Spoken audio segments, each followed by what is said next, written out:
ಪ್ರೀತಿಯ ಮೇಘನ, ನೀನು ಅವಳನ್ನು ಎಷ್ಟು ಪ್ರಾಣಕ್ಕಿಂತ ಹೆಚ್ಚಾಗಿ ಪ್ರೀತಿಸಿದೆ.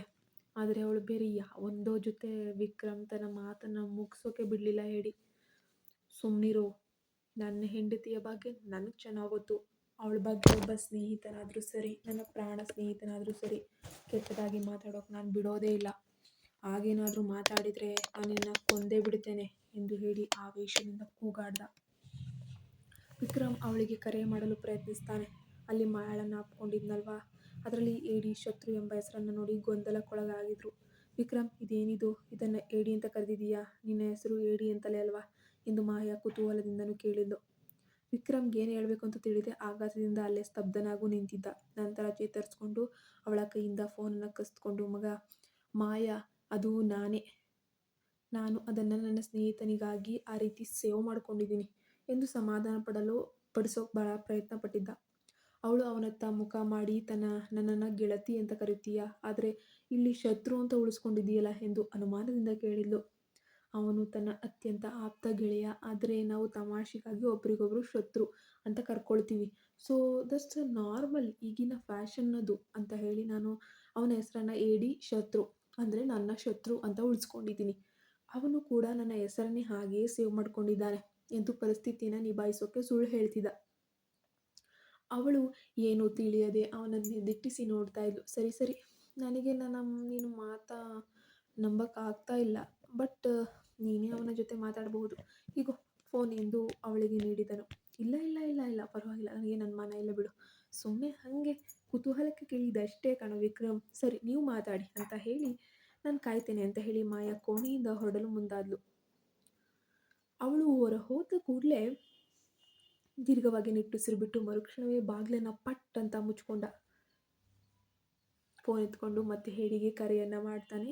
ಅದನ್ನು ಹೇಳಿ ಮೊದಲ ಕರೆಗೆ ಉತ್ತರಿಸಲಿಲ್ಲ. ಅಂತಿಮದ ಕರೆಗೆ ಸ್ವೀಕರಿಸಿದ ಹೇಳಿ ರೋಷನ್, ಹೇ, ನೀನೇನು ಕಳಿಸಿದ್ದೀಯಾ ಅದು ಎಂದು ಗರ್ಜಿಸಿದ್ದ. ಓಹೋ, ನೀನು ಅದನ್ನು ನೋಡೇ ಬಿಟ್ಟಿಯಾ ಗೆಳೆಯ?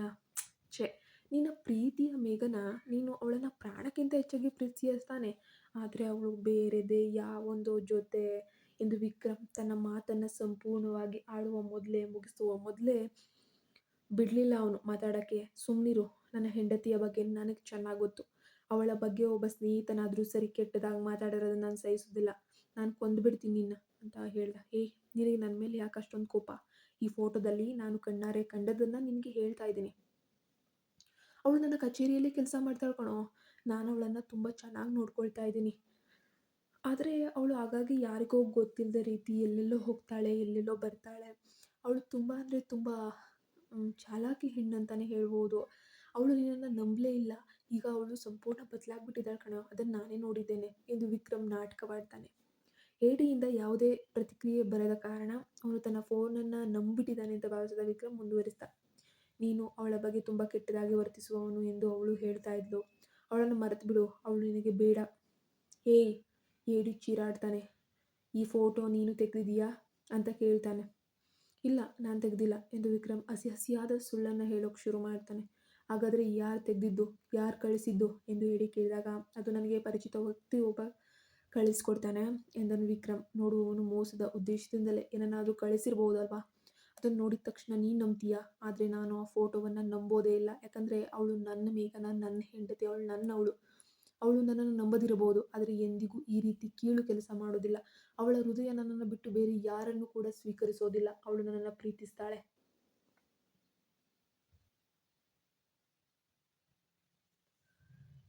ಇನ್ನು ಮುಂದೆ ನನಗೆ ಇಂತಹ ಯಾವುದೇ ವಿಷಯವನ್ನು ಕಳಿಸ್ಬೇಡ. ನಾನು ಸತ್ರು ನನ್ನ ತೀರ್ಮಾನದ ಬಗ್ಗೆ ನನಗೆ ಅನುಮಾನ ಇಲ್ಲ. ಅವಳೇ ನನ್ನ ಹೆಂಡತಿ.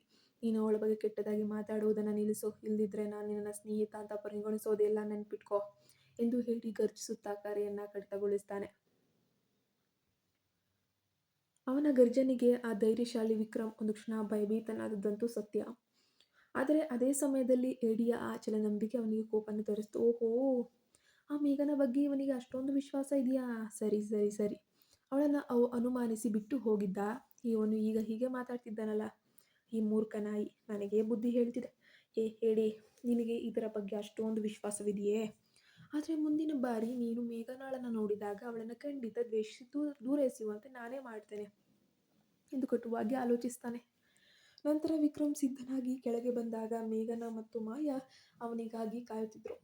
ನಾನು ಹೋಗಲೇ ಎಂದು ಮಾಯಾ ಕೇಳಿದ್ಲು. ನೀವು ಎಲ್ಲಿಗೆ ಹೋಗ್ತಿದ್ದೀರಿ ಎಂದು ಸುಜಾತ ಪ್ರಶ್ನಿಸಿದ್ಲು. ನಾವು ಮದುವೆ ಶಾಪಿಂಗ್ ಆಗಿ ಮಾಲ್ಗೆ ಹೋಗ್ತಿದ್ದೀವಿ ಅತ್ತೆಯವರೇ ಎಂದು ಉತ್ತರಿಸುತ್ತಾ ಮೂವರು ಹೊರಟರು. ವಿಕ್ರಮ್, ನಿನ್ನ ಹೆಂಡತಿ ಮಾಯಾ ಬೇರೆಯವ್ರ ಜೊತೆ ನಿನಗೆ ಮದುವೆ ಮಾಡಲು ಹೊರಟಿದ್ದಾಳೆ. ಇದೇನಿದು? ಇವಳಿಗೆ ಬುದ್ಧಿ ಇದೆಯಾ ಎಂದು ಸುಜಾತ ರೇಗಿದ್ಲು. ಪ್ರೀತಿ, ಆ ಮೇಘನ ಈಗ ಹೊರಗೆ ಹೋಗ್ತಾ ಇದ್ದಾಳೆ. ಅವಳ ಬಗ್ಗೆ ಏನಾದರೂ ಮಾಡು ಎಂದು ಸುಜಾತ ಸೂಚಿಸಿದ್ಲು. ನಾನು ಅದನ್ನು ನೋಡ್ಕೊಳ್ತೇನೆ ಅತ್ತೆ ಎಂದು ಪ್ರೀತಿ ಗೂಂಡಾಗಳಿಗೆ ಕರೆಯನ್ನು ಕೂಡ ಮಾಡ್ತಾಳೆ. ಕರೆಯನ್ನು ನೀಡಿ ವಿಕೃತವಾಗಿ ಆದೇಶ ಮಾಡ್ತಾಳೆ. ಅವಳು ಸುಜಾತಾಗೆ ತನ್ನ ಯೋಜನೆಯನ್ನು ವಿವರಿಸಿದಾಗ ಸುಜಾತ ಅವಳನ್ನು ಹೊಗಳುತ್ತಾರೆ. ಇಬ್ಬರು ಕ್ರೂರಿಗಳು ಸೇರಿ ನಗುತ್ತಾ ಸಂಚನ್ನು ರೂಪಿಸಿದ್ರು. ಮಾಲ್ನಲ್ಲಿ ಬಟ್ಟೆ ಖರೀದಿಸಲು ಹೋದಾಗ ಮೇಘನ ಲಿಫ್ಟ್ನಲ್ಲಿ ಸಿಲುಕೊಂಡು ಉಸಿರಾಡಲು ಪರದಾಡತೊಡಗ್ತಾಳೆ. ಕೊನೆಗೂ ಪಾಪ ಈ ಮೇಘನ ಈ ಒಂದು ಗಾಳಕ್ಕೆ ಸಿಕ್ಕಾಕೊಂಡ್ಬಿಡ್ತಾಳೆ. 3 ಜನ ಹೋಗಿದ್ರು ಕೂಡ ಕೇವಲ ಇವಳೊಬ್ಳು ಅದು ಹೇಗೆ ಆ ಒಂದು ಇದ್ರೊಳಗೆ ಸಿಕ್ಕಾಕೊಳ್ತಾಳೆ ನೋಡೋಣ. ಶಾಪಿಂಗ್ ಮಾಡೋಕ್ಕೆ ಮಾಲ್ಗೆ ಹೋಗಿರ್ತಾರೆ. ಅವರು ಮಹಿಳೆಯರ ಉಡುಪು ವಿಭಾಗಕ್ಕೆ ಬಂದಾಗ ಮೇಘನ ನಿನಗೆ ಇಷ್ಟವಾದ ಯಾವ್ದು ಬಟ್ಟೆಯನ್ನು ಬೇಕಾದರೂ ಆರಿಸ್ಕೋ, ಯಾವುದಕ್ಕೂ ತಲೆ ಕೆಡಿಸ್ಕೋಬೇಡ, ರೇಟ್ ನೋಡಬೇಡ ಅಂತ ಹೇಳ್ತಾಳೆ ಮಾಯಾ. ಮಾಯಾ, ಯಾಕೆ ಇಷ್ಟು ದೊಡ್ಡ ಮಾಲ್ಗೆ ಬಂದ್ವಿ? ಈ ಮದುವೆ ಕೇವಲ ಕುಟುಂಬದ ಸದಸ್ಯರ ಮುಂದೆ ತುಂಬ ಸರಳವಾಗಿ ಆಗುವಂಥದ್ದಲ್ವಾ? ಮದುವೆ ಹಾಗೆಯೇ ನಡೆಯುತ್ತದೆ. ಈ ಸಮಾಜದ ದೃಷ್ಟಿಯಲ್ಲಿ ನಾನು ಮಾತ್ರ ವಿಕ್ರಮ್ ಹೆಂಡತಿ. ಮಗುವಿನ ದೃಷ್ಟಿಯಿಂದ ಮಾತ್ರ ವಿಕ್ರಮ್ ನಿನ್ನನ್ನು ಮದುವೆ ಆಗ್ತಿರುವುದು. ಮಗು ಜನಿಸಿದ ನಂತರ ನೀನು ಅವನಿಗೆ ವಿಚ್ಛೇದನ ನೀಡಿ ಹೊರಟು ಹೋಗ್ಬೋದು ಎಂದು ಮಾಯಾ ನಿರ್ಲಿಪ್ತವಾಗಿ ಹೇಳ್ತಾಳೆ. ಅದನ್ನು ಕೇಳಿ ಮೇಘನ ಒಂದು ಕ್ಷಣ ಆಘಾತಕ್ಕೆ ಒಳಗಾಗ್ತಾಳೆ. ತನ್ನ ಬದುಕಿನ ಸ್ಥಿತಿಯನ್ನು ನೆನೆದು ವಿಷಾದದಿಂದ ನಕ್ಕದ್ಲು. ವಿಕ್ರಮ್ ಅವಳನ್ನು ನೋಡಿ ಕುಚೇಷ್ಟೆಯಿಂದ ಮುಗುಳ್ನಗ್ತಾನೆ. ಈ ಹುಡುಗಿ ಯಾಕೆ ಇಷ್ಟೊಂದು ದುಬಾರಿಯಾಗಿದೆ ಎಂದು ಮೇಘನ ಕೇಳಿದ್ಲು. ಏನೇ ಇರಲಿ, ಇದು ನಿನ್ನ ಮೊದಲ ಮದುವೆ ಅಲ್ವಾ? ಸೊ ಹಾಗಾಗಿ ಸರಿ, ನೀನು ನಿನಗೆ ಬೇಕಾದ ಡ್ರೆಸ್ ಆರಿಸ್ಕೊ, ನಾನು ಪುರುಷರ ವಿಭಾಗಕ್ಕೆ ಹೋಗಿ ವಿಕ್ರಮ್ಗೆ ಬಟ್ಟೆ ಕೊಡಿಸ್ತೇನೆ ಅಂತ ಮಾಯಾ ವಿಕ್ರಮ್ನನ್ನ ಕರೆದುಕೊಂಡು ಅಲ್ಲಿಂದ ಈ ಥರ ಬೇರೆ ಆಗ್ತಾರೆ ಇಬ್ಬರೂ. ಅವರು ಹೋಗುವುದನ್ನು ನೋಡಿ ಮೇಘನ ಭಾರವಾಗಿ ನಿಟ್ಟುಸಿರುಬಿಟ್ಟು ಬಟ್ಟೆಗಳನ್ನು ನೋಡತೊಡಗ್ತಾಳೆ. ಈ ಸಮಯದಲ್ಲಿ ದೂರದಿಂದ ಇಬ್ಬರು ವ್ಯಕ್ತಿಗಳು ಅವಳನ್ನೇ ಗಮನಿಸ್ತಾ ಇದ್ರು. ಆಗ ಅವರಿಗೆ ಪ್ರೀತಿಯಿಂದ ಕರೆ ಬರುತ್ತೆ. ಹೌದು, ಅವರು ಪ್ರೀತಿ ನೇಮಿಸಿದ್ದಂತಹ ಗುಂಡಗಳೇ ಆಗಿದ್ರು. ಏನಾಯ್ತು ಅಂತ ಪ್ರೀತಿ ಕೇಳ್ತಾಳೆ. ಮೇಡಮ್, ನಾವು ಇಲ್ಲೇ ಇದ್ದೇವೆ, ಅವಳು ತನ್ನ ಡ್ರೆಸ್ಸನ್ನು ತೆಗೆದುಕೊಳ್ತಿದ್ದಾಳೆ ಎಂದು ಕೇಳಿದರು ಗುಂಡ. ಅವಳ ಮೇಲೆ ಅದ್ದಿನ ಕಣ್ಣಿಡು, ಸಂದರ್ಭ ಸಿಕ್ಕಾಗ ಅವಳ ಕಥೆನ ಫಿನಿಶ್ ಮಾಡಬೇಕು ಎಂದು ಪ್ರೀತಿ ಆದೇಶಿಸಿದ್ಲು. ಖಂಡಿತ ಮಾಡ್ತೇವೆ ಮೇಡಮ್, ಡೋಂಟ್ ವರಿ ಎಂದು ಅವರು ಕರೆಯನ್ನು ಕಡಿತಗೊಳಿಸ್ತಾರೆ. ಇತ್ತ ಮಾಯಾ ಏನಿರ್ತಾಳೆ, ಪುರುಷರ ವಿಭಾಗದಲ್ಲಿ ವಿಕ್ರಮ್ಗೆ ಬಟ್ಟೆಗಳನ್ನು ನೋಡ್ತಾ ಇದ್ಲು. ಒಂದು ಸೂಟ್ ಅವಳಿಗೆ ತುಂಬ ಇಷ್ಟ ಆಗುತ್ತೆ. ವಿಕ್ರಮ್, ಇದು ನಿನಗೆ ತುಂಬ ಚೆನ್ನಾಗಿ ಹೋಗ್ತದೆ ಅಂತ ಹೇಳ್ತಾಳೆ. ಹೌದು, ತುಂಬ ಚೆನ್ನಾಗಿದೆ, ನಾನು ಇದನ್ನು ಟ್ರಯಲ್ ಮಾಡಿ ಬರ್ತೇನೆ ಅಂತ ಹೇಳ್ತಾನೆ. ವಿಕ್ರಮ್ ಅದನ್ನು ತೆಗೆದುಕೊಂಡು ಟ್ರಯಲ್ ರೂಮಿಗೆ ಹೋದಾಗ ಧರಿಸಿ ಹೊರಬರ್ತಾನೆ. ಹೇಗಿದೆ ಮಾಯಾ ಅಂತ ಕೇಳ್ತಾನೆ. ಮಾಯಾ ಆಕರ್ಷಿತಳಾಗಿ ಅವನ ತನ್ನತ್ತ ಆಕರ್ಷಿಸ್ಕೊಳ್ತಾಳೆ, ಎಳೆದುಕೊಳ್ತಾಳೆ. ಏನು ಮಾಡ್ತಿದ್ದೆ ವಿಕ್ರಮ್, ಯಾರಾದರೂ ಬರ್ತಾರೆ ಬಿಡಿ ಅಂತ ಹೇಳ್ತಾರೆ. ನಗುತ್ತಾ ಹೇಳಿದ್ಲು. ಅಲ್ಲಿ ಅವರ ಹೊರತು ಯಾರು ಕೂಡ ಇರಲಿಲ್ಲ. ಯಾರೂ ಇಲ್ಲ ಮಾಯಾ, ಈಗ ನನಗೆ ನಿನ್ನ ತುಟಿಗಳು ಬೇಕು ಅಂತ ಹೇಳಿ ಅವಳನ್ನು ಪ್ರಣಯದಿಂದ ಹತ್ತಿರ ಸೆಳೆದುಕೊಳ್ತಾನೆ. ಮಾಯಾ ಕೂಡ ಯಾವಾಗಲೂ ಅಷ್ಟೇ ಅವನ ಪ್ರೀತಿಗೆ ಮೈಮರಿತಾಳೆ. ಆಗಲೂ ಕೂಡ ಮರೆತುಬಿಟ್ಲು. ವಿಕ್ರಮ್ ಅವಳ ತುಟಿಗಳನ್ನು ಸೆರೆ ಹಿಡಿದಿದ್ದ. ಅವರಿಬ್ಬರು ಈ ಮತ್ತಿನ ಅಮಲಿನಲ್ಲಿ ಕಳೆದೇ ಹೋಗಿದ್ರು. ಅದೇ ಸಮಯದಲ್ಲಿ ಮೇಘನ ಅವರಿಗೆ ಕೆಂಪದಾದ ಸೀರೆಯನ್ನು ತೋರಿಸಲೆಂದು ಪುರುಷರ ವಿಭಾಗಕ್ಕೆ ಬಂದಿದ್ಲು. ಬಟ್ ಅವರ ಹುಡುಕಾಟದಲ್ಲಿದ್ದವಳಿಗೆ ಇಬ್ಬರ ಪ್ರಣಯದಲ್ಲಿ ತೊಡಗಿರುವ ದೃಶ್ಯ ಕಣ್ಣಿಗೆ ಬೀಳುತ್ತೆ. ಟ್ರಯಲ್ ರೂಮಿನ ಬಾಗಿಲು ಸ್ವಲ್ಪ ತೆರೆದಿದ್ದರಿಂದ ಅವಳಿಗೆ ಎಲ್ಲವೂ ಸ್ಪಷ್ಟವಾಗಿಯೇ ಕಾಣ್ತಾ ಇತ್ತು. ಅದನ್ನು ಕಂಡ ಮೇಘನಾಳ ಹೃದಯಕ್ಕೆ ಅಪಾರ ನೋವಾಗುತ್ತೆ. ಇನ್ನೂ ಮದುವೆ ಆಗಿಲ್ಲ, ಆದರೂ ಕೂಡ ಗಂಡನ ಮೇಲೆ ಒಂದು ರೀತಿ, ಈ ಪರಿಸ್ಥಿತಿಯಲ್ಲಿ ನಾನು ಮಾಯಾ ಜೊತೆ ಹೇಗೆ ಬದುಕಲಿ, ನಾವು ಹೇಗೆ ಒಟ್ಟಿಗೆ ಮಗುವನ್ನು ಪಡೆಯೋಕ್ಕೆ ಸಾಧ್ಯ ಎಂಬ ಅಸಹ್ಯಕರ ಯೋಚನೆ ಅವಳಲ್ಲಿ ಮೂಡಿತು. ಅವಳು ವಿಕ್ರಮಿಸಿ ಅವರಿಗೆ ಕೇಳುವಂತೆ ಮಾಯಾ ಎಂದು ಕರೆದಳು. ಆ ಶಬ್ದಕ್ಕೆ ಇಬ್ಬರು ಕೂಡ ಬೇರ್ಪಡ್ತಾರೆ. ಮಾಯಾ ನಾಚಿಕೆಯಿಂದ ತಲೆ ತಗ್ಗಿಸಿ ವಿಕ್ರಮ್ಗೆ ಮೇಘನ ಬಂದಿದ್ದಾಳೆ. ಮೇಘನ ಮೇಲೆ ಸಿಟ್ಟು ಬಂತು. ಏನು ಅಂತ ಕೋಪದಿಂದ ಕೇಳಿದನು. ನಾನು ಈ ಡ್ರೆಸ್ ಹಾರಿಸ್ಕೊಂಡಿದ್ದೇನೆ ಎಂದ್ಲು ಮೇಘನ. ಸರಿ, ನೀನು ಕೆಳಗೆ ಹೋಗಿ ಬಿಲ್ ಕೌಂಟರ್ ಹತ್ರ ನಿಂತ್ಕೋ, ನಾವು ಸ್ವಲ್ಪ ಹೊತ್ತಿನಲ್ಲೇ ಬರ್ತೇವೆ ಅಂತ ಮಾಯಾ ಹೇಳಿದ್ದು. ಮೇಘನ ಲಿಫ್ಟ್ ಕಡೆಗೆ ನಡೆದ್ಲು. ಅಲ್ಲಿ ಯಾರೂ ಇಲ್ಲದಿದ್ದನ್ನು ಕಂಡು ಮೇಘನ ಒಬ್ಬಂಟಿಯಾಗಿ ಲಿಫ್ಟ್ ಹತ್ತಿರ ಹೋಗ್ತಾಳೆ. ಗೂಂಡಗಳಲ್ಲಿ ಒಬ್ಬ ಅದನ್ನು ನೋಡ್ತಾನೆ. ಇದೇ ಸರಿಯಾದ ಸಮಯ ಅಂತ ಅವಳು ಒಬ್ಬಂಟಿಯಾಗಿದ್ದಾಳೆ ಅಂತ ಹೋಗಿ ಲಿಫ್ಟ್ ಕತ್ತರಿಸು ಅಂತ ಹೇಳ್ತಾನೆ. ಮತ್ತೊಬ್ಬನು ಕೂಡಲೇ ಹೋಗಿ ಲಿಫ್ಟ್ನ ತಂತಿಗಳನ್ನು ಕತ್ತರಿಸ್ತಾನೆ.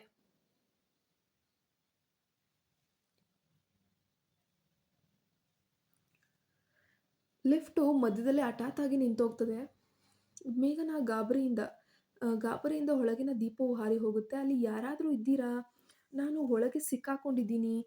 ದಯವಿಟ್ಟು ಸಹಾಯ ಮಾಡಿ" ಅಂತ ಬಾಗಿಲು ಕೂಗಿದ್ರು. ಬಾಗಿಲು ಬಡಿತಾಳೆ. ಆ ಗೂಂಡಾಗಳು ಲಿಫ್ಟ್ ಹೊರಗೆ "ಲಿಫ್ಟ್ ಕೆಟ್ಟಿದೆ, ಅಂಡರ್ ರಿಪೇರ್" ಎಂಬ ಬೋರ್ಡ್ ನೇತಾಕಿದ್ರು. ಅದರಿಂದ ಯಾರೂ ಲಿಫ್ಟ್ ಬಳಿ ಹೋಗಲೇ ಇಲ್ಲ. ಮೇಘನಾಳ ಕಿರುಚಾಟ ಯಾರಿಗೂ ಕೇಳಿಸ್ಲಿಲ್ಲ. ಬಹಳ ಹೊತ್ತು ಚೀರಾಡಿದ್ಲು, ಸಹಾಯಕ್ಕೆ ಕೇಳಿಕೊಂಡ್ಳು, ಕೂಗಿದ್ಲು. ಲಿಫ್ಟ್ ಒಳಗಿನ ಆಮ್ಲಜನಕ ಕಡಿಮೆಯಾಗ್ತಾ ಹೋಗುತ್ತೆ. ಯಾಕಂದರೆ ಅವಳಿಗೆ ಉಸಿರಾಡೋಕ್ಕೆ ತೀವ್ರ ತೊಂದರೆ ಆಗ್ಬಿಡುತ್ತೆ. ಕೊನೆಗೆ ಇನ್ನೇನು ಮಾಡೋಕ್ಕಾಗುತ್ತೆ? ಅವಳು ತೀರಾ ಕೆಟ್ಟ ಸ್ಥಿತಿಗೆ ಹೋದ್ಲು. ತಾಳಲಾರದೆ ಮೇಘನ ಅಲ್ಲಿಯೇ ಆಮ್ಲಜನಕದ ಕೊರತೆಯಿಂದ ತಲೆ ಸುತ್ತಿ ಪ್ರಜ್ಞಾಹೀನವಾಗಿ ಕೆಳಗೆ ಬಿದ್ದುಬಿಡ್ತಾಳೆ. ಅಲ್ಲಿ ಯಾರು ತಾನೇ ಬರೋಕ್ಕೆ ಸಾಧ್ಯ? ಅಲ್ಲಿ ಬೋರ್ಡ್ ಹಾಕ್ಬಿಟ್ಟಿದ್ದಾರೆ, ಇಲ್ಲಿ ಲಿಫ್ಟ್ ಕೆಟ್ಟೋಗಿದೆ, ಯಾರು ಇದನ್ನು ಯೂಸ್ ಮಾಡಬೇಡಿ ಅಂತ. ಸೊ ಹಾಗಾಗಿ ಅಲ್ಲಿ ಯಾರೂ ಇಲ್ಲ. ಅತ್ತ ಗೂಂಡಗಳು ಕೂಡಲೇ ಪ್ರೀತಿಗೆ ಕರೆ ಮಾಡಿದ್ರು. "ಮೇಡಮ್, ನೀವು ಹೇಳಿದ ಕೆಲಸ ಸಂಪೂರ್ಣವಾಗಿ ಮುಗಿದು ಹೋಗಿದೆ." ಮೇಘನ ಈಗ ಲಿಫ್ಟ್ನಲ್ಲಿ ಜೀವನ್ಮರಣದ ನಡುವೆ ಹೋರಾಟವನ್ನು ನಡೆಸ್ತಾ ಇದ್ದಾಳೆ. ಅವಳು ಸತ್ತ ಸುದ್ದಿ ಇನ್ನೇನು ಕೆಲವೇ ನಿಮಿಷಗಳಲ್ಲಿ ಬರುತ್ತೆ. ಅವಳ ಉಸಿರು ನಿಲ್ತದೆ ಅನ್ನೋ ವರದಿಯನ್ನು ನೀಡ್ತಾರೆ.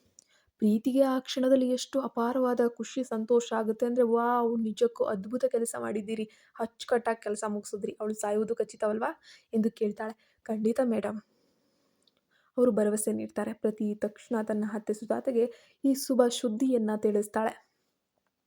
ಸುಜಾತ ಅಷ್ಟೇ ಕ್ರೂರವಾಗಿ ನಗುತ್ತಾ, "ವಿಕ್ರಮ್ ಈ ಮಾಯಾಳನ್ನ ಮದುವೆಯಾಗಲಿ, ಆ ನಾಯಿ ಆ ಲಿಫ್ಟ್ನಲ್ಲೇ ಸಾಯಲಿ" ಅಂದ್ಲು.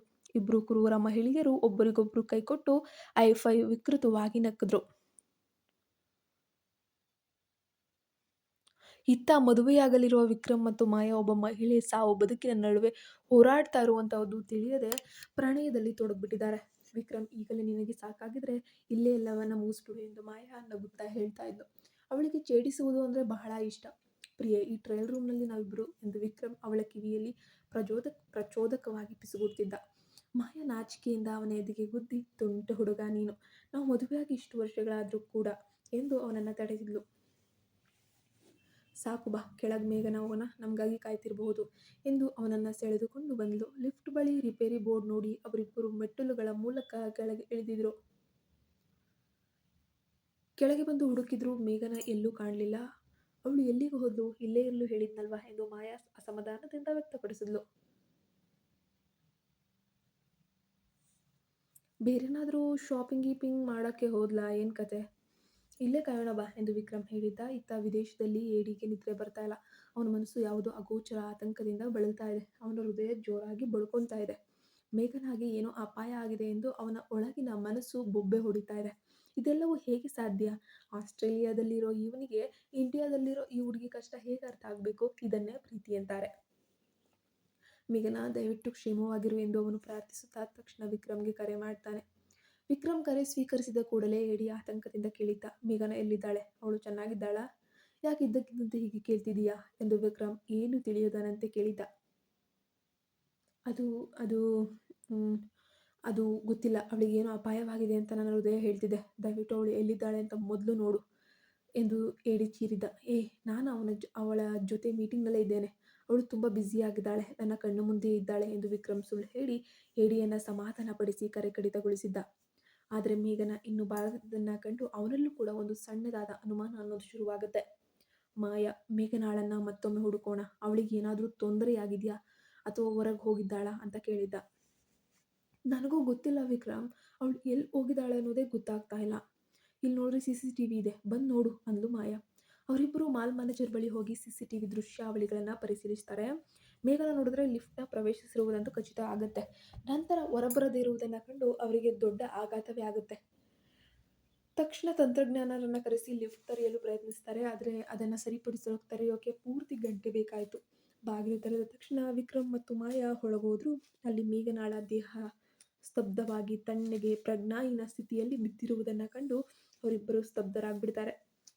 ಕತೆ ಮುಂದುವರಿಯುವುದು. ಈ ಕಥೆಯ ಮುಂದಿನ ಭಾಗವೊಂದಕ್ಕೆ ನೀವು ಮೇಘನಾಳ ರಕ್ಷಣೆ ಮತ್ತು ಏಡಿಯ ಭಾರತಕ್ಕೆ ಮರಳುವಿಕೆಯ ಬಗ್ಗೆ ಏನಾದರೂ ಹೇಳೋಕೆ ಬಯಸ್ತೀರಾ? ಪ್ಲೀಸ್ ದಯವಿಟ್ಟು ಹೇಳಿ. ಮುಂದೆ ಏನಾಗಬೇಕು, ನಿಮ್ಮ ಅಭಿಪ್ರಾಯ ಏನು ಅಂತ ಕಮೆಂಟ್ ಮೂಲಕ ತಿಳಿಸೋದು ಮರಿಬೇಡಿ. ಚಾನಲ್ಗೆ ಸಬ್ಸ್ಕ್ರೈಬ್ ಆಗಿ. ಮೆಂಬರ್ಸ್ ಎಲ್ಲರಿಗೂ 24 ಅವರ್ಸ್ ಮುಂಚಿತವಾಗಿ ಕಥೆಗಳು ಸಿಗುತ್ತಾ ಹೋಗುತ್ತೆ.